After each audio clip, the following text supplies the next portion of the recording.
Hablando ahorita de transporte, especialmente transporte de líquidos de agua a través de las plantas. Vamos primero a hablar de la capilaridad, que es una de las propiedades de los líquidos. Y en este caso, pues el agua también la tiene.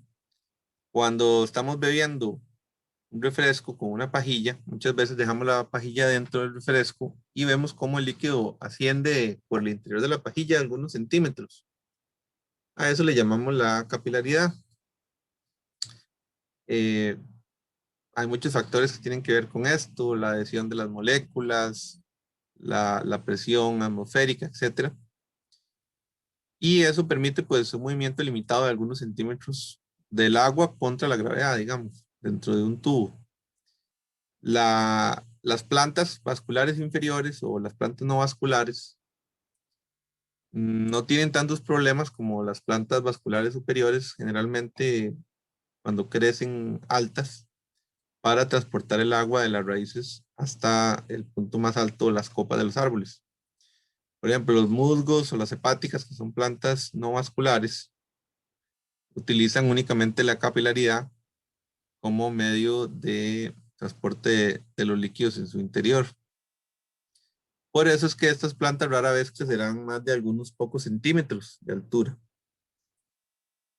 Esto se vuelve pues insuficiente para organismos más grandes, árboles que pueden llegar a medir 50, 60, 70 o 100 metros o más, pues ya ahí vamos a necesitar sistemas de transporte vascular más desarrollados a través del xilema y a través de las membranas celulares, pues también se utilizarán proteínas de membrana especializadas, como las acuapurinas, por ejemplo, etcétera, etcétera. Y van a ver, pues, ya principios físicos, tienen que ver con la tensión y la presión y el empuje del agua contra la gravedad, que es una fuerza que siempre eh, pues debemos tener presente. Okay.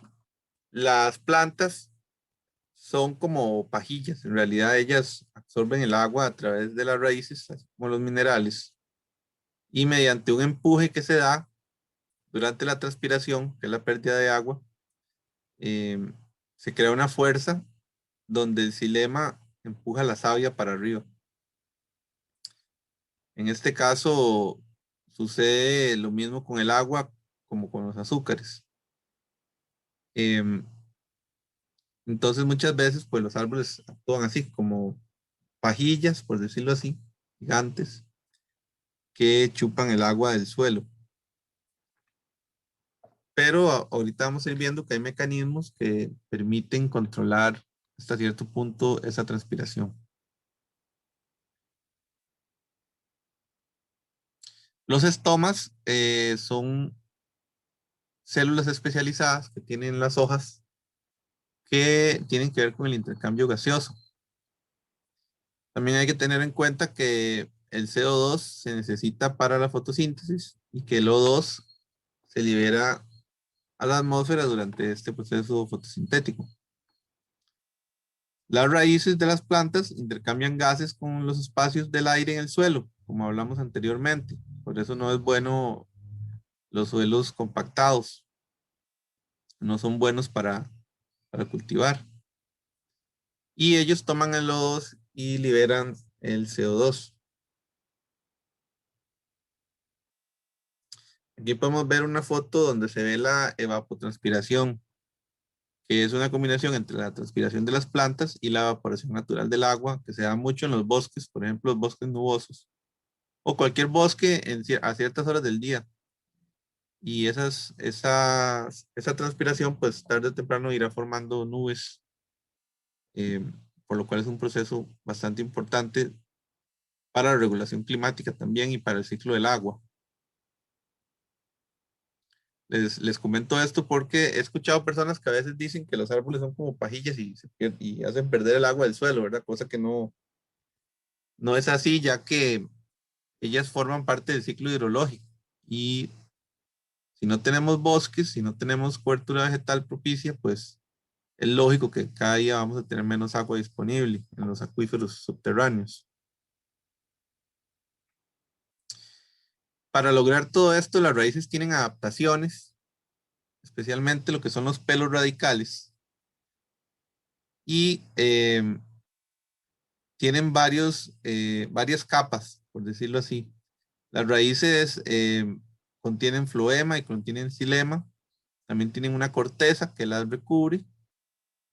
Por ejemplo, la banda de Caspari, que es como una especie de aislante, no permite el paso, digamos, del agua a través de ella y de esa manera la contienen en los tejidos vasculares. Aquí podemos ver unas raíces recién salidas de los cotiledones de esta semilla, llenas de pelos radiculares. Aquí hay otro diagrama que viene en el libro de texto, en la última versión. Me pareció bastante bonito porque ilustra muy bien cómo los pelos radicales permiten la absorción del agua del suelo y de los minerales.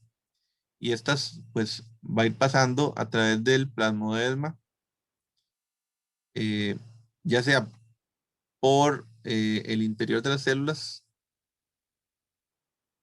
o por los espacios que hay entre las células.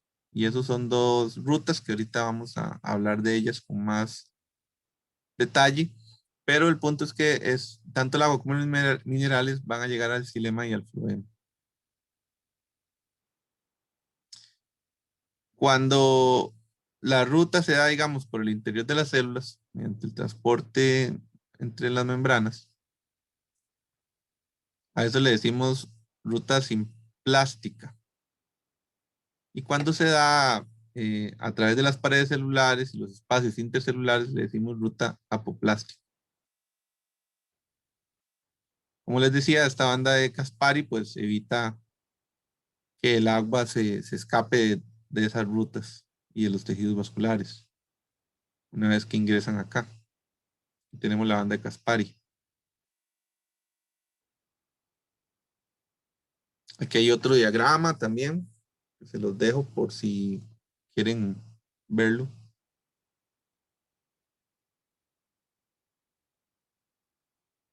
Y además, no hace muchos años se descubrió que, aparte de estas dos rutas que les comenté, también existen las acuapurinas, que son proteínas de transporte activo, digamos, que antes no se conocían. Se pensaba que todo esto sucedía únicamente por ósmosis. Pero las acuapurinas son canales que permiten el paso únicamente del agua a través de las membranas. Este movimiento es más rápido que a través de las membranas celulares, ya que las membranas celulares, como ustedes recuerdan, tienen fosfolípidos. Y la polaridad de los lípidos y el agua no se llevan. Entonces, las acuapurinas permiten un intercambio más rápido.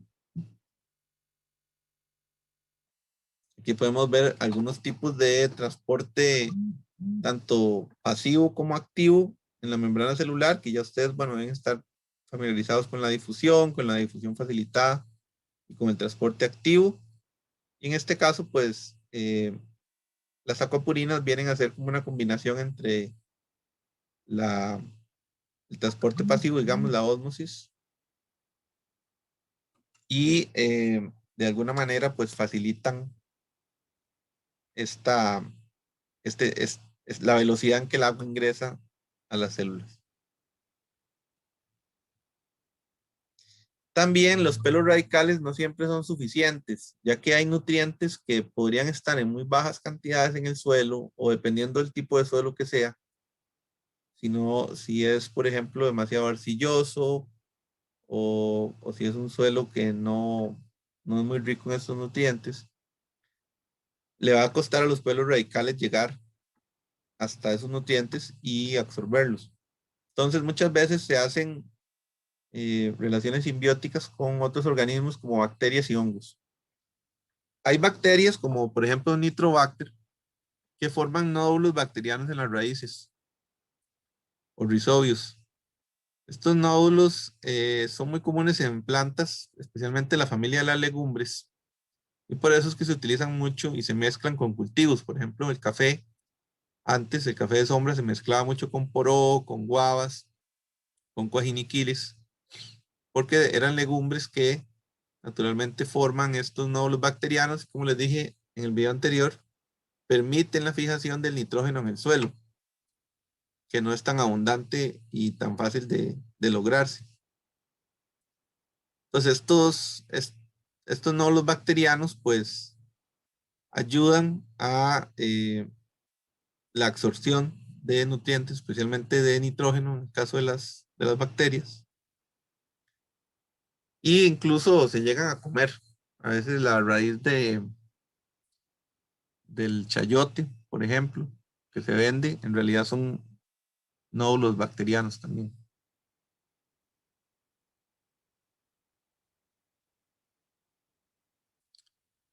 Por otro lado, existen también las relaciones con hongos, a lo que le decimos micorrizas. Ahí podemos ver una hermosa imagen del micelio de un hongo incrementando la superficie de absorción de la raíz y de los pelos radicales. Muchas veces por eso es que encontramos setas u hongos cerca de las bases de los árboles, ya que lo que vemos son los cuerpos fructíferos, pero adentro del suelo está el micelio conectado con las raíces. Incluso en la actualidad se ha estudiado, se conoce que las plantas llegan a tener redes de comunicación a través de los micelios de las micorrizas. Algunas plantas incluso nacen con micorriza. Por ejemplo, muchas orquídeas traen la micorriza en la semilla. O sea, son simbiontes prácticamente que ya no facultativos, sino que son obligatorios. Y por eso es que muchas veces vemos también los círculos de hadas, donde vemos varias setas en forma circular alrededor de un árbol, pues claramente es porque son sus micorrizas.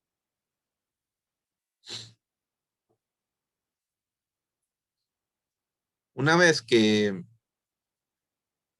ya hemos comprendido este proceso radical, digamos, ya podemos pasar a los troncos, por ejemplo, de los árboles o de las plantas y entender cómo es que se da ese transporte de la raíz hasta la copa del árbol o de la planta.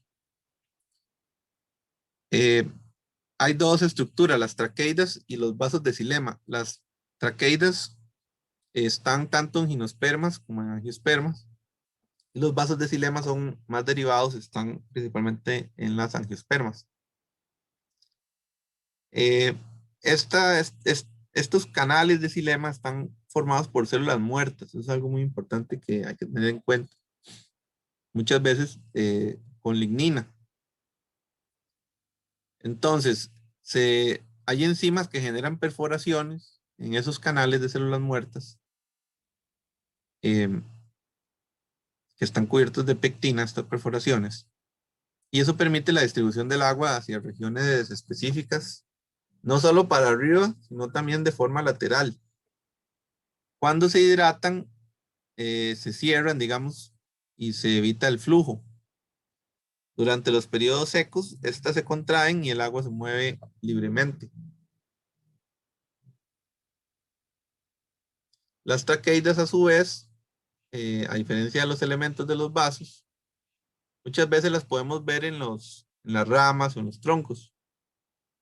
Son perforaciones laterales, digamos que tienen extremos que no necesariamente están perforados,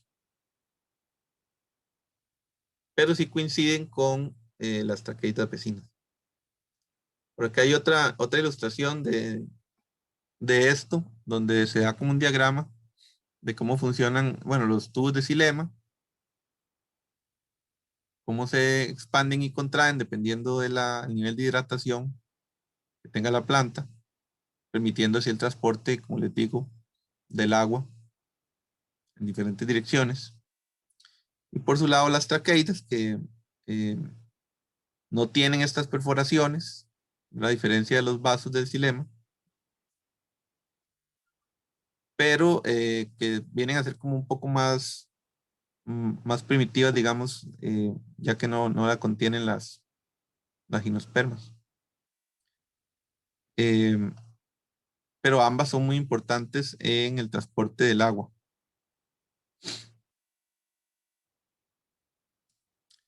Y es que todo esto sucede por diferentes fuerzas físicas. La transpiración, como ya vimos, genera una tensión y una cohesión en las moléculas de líquido, en este caso del agua, en el interior de los tubos de xilema. En algunas plantas se ha visto que esta tensión puede llegar a ser varias veces, o esta presión, varias veces incluso mayor que en una llanta de carro. La fuerza colectiva de los puentes de hidrógeno, que a pesar de que son fuerzas intermoleculares que no son tan fuertes, al estar de manera colectiva, junta las moléculas de agua y se da un flujo donde constantemente estas moléculas son sustituidas y así se mantiene pues el turgor, perdón, o la turgencia en las células y en las plantas, venciendo así la fuerza gravitacional.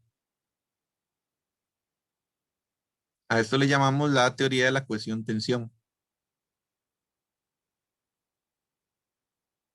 Aquí podemos ver otra ilustración donde incluso se dan estimaciones en pascales de la presión a la cual se está sometiendo la planta en sus diferentes partes. Se las dejo acá por si la quieren observar con mayor detalle.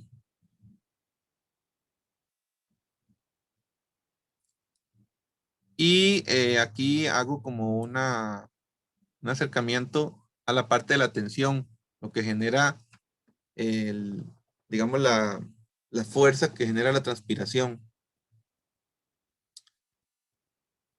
Como les digo, todo esto es gracias a los puentes de hidrógeno que se forman entre las moléculas del agua.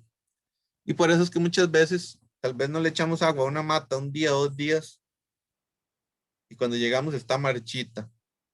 Si le echamos agua en el momento correcto, digamos que hay que evitar hacerlo cuando les pega mucho sol, o si le echamos agua apenas está marchitando, pues rápidamente veremos cómo ella recupera el turgor o la rigidez.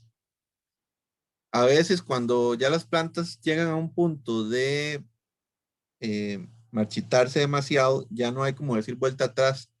Se han dañado los diferentes tejidos de transporte y las células también. Y por eso es que a veces no podemos pues recuperar la planta a pesar de que la reguemos, dependiendo si ya había pasado mucho tiempo desde que se empezó a marchitar. Por eso si vemos una planta marchita, pues lo mejor es inmediatamente pues brindarle agua.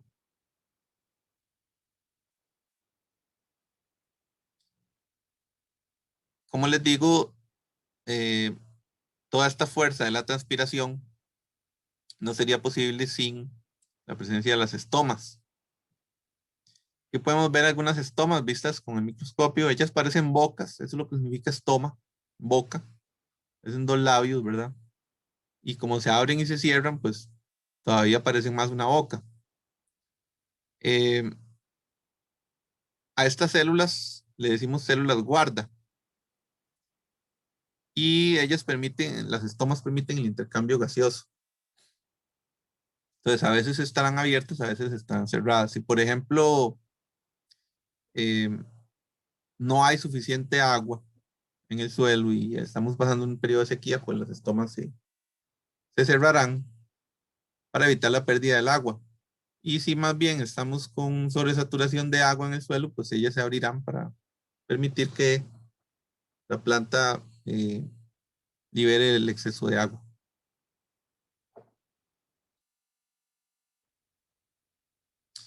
Vean que el movimiento de estas células guardas se da por el transporte o las bombas de potasio. En este caso están simbolizados con puntitos rojos. Esto se da a través de la membrana plasmática y la membrana de la vacuola, lo que provoca cambios en la turgencia de las células guarda y por ende que se abran o se cierren.